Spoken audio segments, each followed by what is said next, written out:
اعوذ باللہ من الشیطان الرجیم بسم اللہ الرحمن الرحیم الحمدللہ رب العالمین۔ تمام تعریف رب العالمین کی، جو جاننے والے ہیں اللہ تعالیٰ ہی کو معلوم ہے، جو پیدا کرنے والے ہیں اللہ تعالیٰ ہی کو معلوم ہے، کب موت دینا ہے اللہ تعالیٰ ہی کو معلوم ہے، کب قبر سے اٹھانا ہے اللہ تعالیٰ ہی کو معلوم ہے، کب قیامت برپا کرنا ہے۔ لیکن میرے نبی نے جو بتایا ہے وہ ابھی فی الحال زمانے میں چل رہا ہے کہ بھائی ایک زمانہ جب آئے گا تو لوگ کس طرح سے ہو جائیں گے اور مسلمانوں کے اوپر لوگ کیسا کیسا ظلم کریں گے۔ ظلم کے بارے میں یہ حدیث بتانے کے لیے میں یہ ویڈیو بتا رہا ہوں۔ گھبرانا نہیں، کوئی گھبرانے کی ضرورت نہیں۔ اللہ تعالیٰ سب دیکھ رہا ہے، جو ظالم ظلم کر رہا ہے اس کو بھی دیکھ رہا ہے، جو مظلوم کے اوپر ظلم ہو رہا ہے وہ بھی اللہ تعالیٰ دیکھ رہا ہے، اور ظلم کرنے والوں کو بھی اللہ تعالیٰ دیکھ رہا ہے۔ ہاں، ظلم کرنے والے باز آ جائے تو ٹھیک ہے، نہیں تو ان کا تو کیا ہے اثر۔ یاد رکھنے کی چیز ہے، اللہ کسی کو چھوڑتا نہیں ہے، اللہ کی طرف سے ڈھیل ضرور ہے۔ اللہ کی طرف سے کیا ہے، بندے کو ڈھیل دیتا ہے کہ دیکھیے میرا بندہ آ جاتا ہے میرے پاس میں، چاہے تو ایمان والا ہو چاہے تو بغیر ایمان والا ہو، اللہ کی طرف سے ڈھیل سب کو ہے۔ لیکن وہ جب کھینچے گا نا، آخر جانا بھی تو کس کے پاس میں، چلو اللہ نے کہا دنیا میں دیکھیں، اللہ تعالیٰ دنیا میں دے کر عذاب بھی دے کر رہتا ہے، چھوڑتا نہیں ہے اللہ تعالیٰ۔ اور اس کی جب گرفت آتی ہے تو آدمی ہر چیز سے، چاہے تو کتنا بھی مال نہیں ہو، کتنا بھی عیاش کیوں نہیں ہو، ہے نا۔ آپ لوگوں کو معلوم ہے نہیں، مائیکل جیکسن نے 72 ڈاکٹر لگائے تھے چاروں طرف اس کی نگرانی میں، لیکن اس کو روز انجیکشن دیتے تھے، اس کی دھڑکن چلنے والا الگ، اس کی باڈی کو دیکھنے والا الگ، ایسے یعنی طرح طرح کے اس نے 24 گھنٹے کے لیے ڈاکٹر وہ چاہتا تھا کہ میں 150 سال جی لوں، لیکن اللہ کو ممکن نہیں تھا، تو آخر اس کو نکال لیا۔ تو کیا ہے میرے محترم دوستوں بزرگوں، دین کا آنا بہت ضروری ہے۔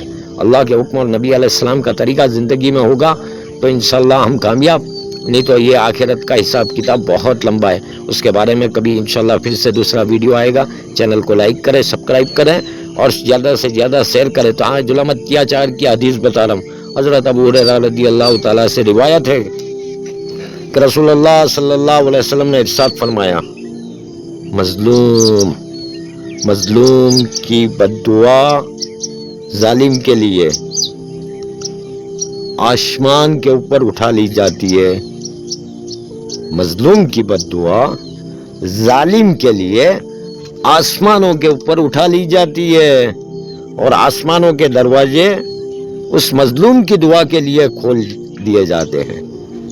یعنی تم نے، میں نے، کسی نے بھی کسی کے اوپر اگر ظلم کیا ہے تو اللہ تعالیٰ فوری طور کے اوپر، کوئی رکاوٹ نہیں ہے، ساتوں آسمان کے دروازے کھل کے مظلوم کی دعا اللہ تعالیٰ فوراً سنتا ہے۔ ہاں، بشرطے کہ لوگ چاہتے ہیں کہ یار کیوں فیصلہ نہیں ہو جاتا، فیصلہ آنے میں اللہ تعالیٰ کی مرضی ہوتی ہے، وہ چاہے تو فوری طور پر لے لیتا ہے یا ڈھیل دیتا ہے سامنے والوں کو، ہے نا۔ تو تم گھبراؤ مت، ہیں مسلمانوں، گھبرانے کی بات کوئی نہیں ہے۔ مظلوم کی دعا یہ جو پڑھ رہا ہوں میں، اس کو آپ لوگ غور سے ہی سننا، دعا کے لیے کھول دیتے ہیں۔ اللہ تعالیٰ فرماتے ہیں، اوئے ہوئے ہوئے، رب فرما رہے ہیں، اللہ تعالیٰ فرما رہے ہیں، کیا فرما رہے ہیں، میں تیری ضرور مدد کروں گا، میں تیری ضرور، خود اللہ رب فرما رہا ہے، میں تیری ضرور مدد کروں گا، ہاں بس تو ٹھہر جا، تھوڑا وقت ٹھہر جا، کبھی فوری طور کے اوپر جیسا میں نے بتایا، کبھی انتظار کر۔ لیکن مظلوم کی بد دعا جہاں آسمانوں سے واپس نہیں آتی ہے، وہ جاتی ہے بارگاہ الہی میں۔ سمجھ گئے میں کیا بتانا چاہتا ہوں؟ گھبراؤ مت، گھبرانے کی کوئی ضرورت نہیں ہے، اللہ سے مانگنا ہے بس۔ یہ مسند احمد اور ترمذی کی حدیث ہے۔ پورے کا پورا حساب کتاب سب کا ہوگا، ہاں حساب کتاب سب کا ہوگا۔ ایک بکری سنگ والی اور بغیر سنگ والی بکری کا جب حساب ہونا ہے تو پھر ہمیں تو یاد رکھنا چاہیے کہ اللہ تعالیٰ جیسا حدیث بتائی تو اللہ تعالیٰ مظلوم کی بد دعا آسمانوں کے اوپر کوئی رکاوٹ نہیں ہوتی ہے، قبول ہوتی ہے۔ تو اس کے لیے کیا ہے میرے محترم دوستوں بزرگوں، مظلوم کی بد دعا سے بچو، مظلوم کی بد دعا سے بچو۔ کسی کو ستانا، کسی کی آہ لینا، کسی کو پریشان کرنا، یہ ہمارا دین نہیں سکھاتا۔ اور ہمارے اوپر کوئی ظلم کر رہا ہے تو اس کا حساب کتاب جیسا کی حدیث بتا دی میں نے، اس کا سب کچھ خلاصہ بھی دے دیا، سمجھ جاننے کا۔ جو لوگ مسلمانوں کے اوپر ظلم کرتے ہیں، فلسطین کے اندر جو ظلم ہو رہا ہے اس میں ہاں دعا ان کے لیے ضرور مانگو. میری تو ریکویسٹ ہے مسلمان کے اپنی ہر دعا کے اندر ان کو یاد رکھو، ان کو یاد رکھو، بیچاروں کو ان کو یاد رکھو. کھانا کھانے بیٹھے تب یاد رکھو کہ وہ بچے روٹی سے تڑپ رہے ہیں. غسل کرنے بیٹھو تو یاد رکھو ان کو پانی تک نہیں مل رہا ہے. ان کو سونے کے لیے جاؤ تب بھی یاد رکھو کہ ان کو آج نیند نہیں آتی ہوگی، سوئے نہیں ہوگے، کیونکہ اوپر سے ہم گرتے ہیں. تھوڑی فکر آدمی کو، کچھ احساس. اے احساس دل تو کبھی سوچ تو کھری، اے احساس دل تو مومن ہے تو سوچ تو کبھی، اے احساس دل تو مومن ہے، اے احساس دل تو مسلمان ہے، کبھی سوچ تو کھری. تھوڑا تو دل میں احساس لیا میرے بھائی، میرے بھائیوں. چلو آپ دعا میں یاد رکھنا، چینل کو سبسکرائب کرنا، لائک کرنا، شیئر کرنا. دعاؤں میں یاد. زندہ رہے تو پھر انشاءاللہ ملتے ہیں، اور مر گئے تو آخری ویڈیو.